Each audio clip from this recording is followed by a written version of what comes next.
తెలంగాణ రాష్ట్ర వ్యాప్తంగా బతుకమ్మ సంబరాలు ఘనంగా జరుగుతున్నాయి. వికారాబాద్ పట్టణ మున్సిపల్ చైర్పర్సన్ ఆధ్వర్యంలో వికారాబాద్ న్యూ గాంధీగంజ్ వీరాంజనేయ ఆలయంలో మహిళలు, పిల్లలు బతుకమ్మ పండుగను ఘనంగా జరుపుకున్నారు. రాబోయే తరాలకు బతుకమ్మ పండుగ ప్రత్యేకతను వివరించారు మున్సిపల్ చైర్పర్సన్ మంజుల రమేష్. పట్టణ ప్రజలందరికీ విజయదశమి శుభాకాంక్షలు తెలియజేశారు.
దేవి శరణ్ నవరాత్రుల్లో భాగంగా ఈరోజు దుర్గాష్టమి. ఈరోజు సాయంత్రం దుర్గాష్టమి వచ్చింది. సో మేము ప్రతి సంవత్సరం లాగానే మా కొత్తగంజ్ న్యూ గాంధీగంజ్ వీరాంజనేయ స్వామి టెంపుల్లో పెద్ద ఎత్తున బతుకమ్మలు సెలబ్రేట్ చేసుకుంటాము. ప్రతిసారి కూడా మా వాళ్ళందరూ ఎట్లా అంటే ఎంత బాగా రంగురంగుల పూలతోని బతుకమ్మలను చేసుకొని అంతకంటే రంగురంగులుగా మేమందరం కూడా తయారయ్యేసి వచ్చి అసలు ఒక్కొక్కరు చూస్తే ఆ బతుకమ్మతో పాటు పోటీ పడ్డట్టుగా అలంకరించుకొని ఎంత బాగా అనిపిస్తుంది అంటే, ఎందుకంటే తెలంగాణ సంస్కృతి బతుకమ్మ అనేది దేశంలో ఏ రాష్ట్రంలో లేదు, తెలంగాణకు మాత్రమే పరిమితం. మా ఫ్రెండ్స్ ఉంటారు చాలా మంది, మహారాష్ట్ర, కర్ణాటకలో వాళ్ళు ఉంటారు.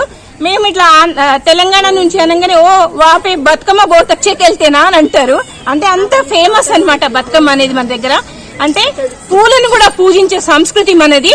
కాబట్టి మా వాళ్ళు వాళ్ళ పిల్లలు అంటే చిన్న ఇప్పుడు జనరేషన్ కూడా ఎట్లా అంటే మంచిగా ఇంట్రెస్ట్ తోని మంచిగా రెడీ అయ్యేసి వచ్చి అటు ఆధ్యాత్మికంగా సాంప్రదాయబద్ధంగా మరి దాంట్లో డీజే సాంగ్స్ తో కలిపి ఎంత ఉత్సాహంగా చేస్తున్నారంటే, ఇలాంటి బతుకమ్మ పండుగలు కానివ్వండి, వినాయక చవితి కానివ్వండి, అన్ని కూడా ఎందుకు అంటే మన అందరినీ ఏకం చేయాలనే ఉద్దేశంతో చేసిన ఇలాంటి పండుగలు.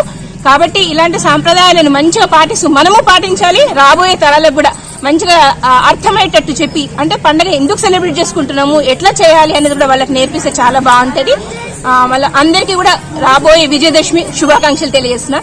హ్యాపీ దసరా.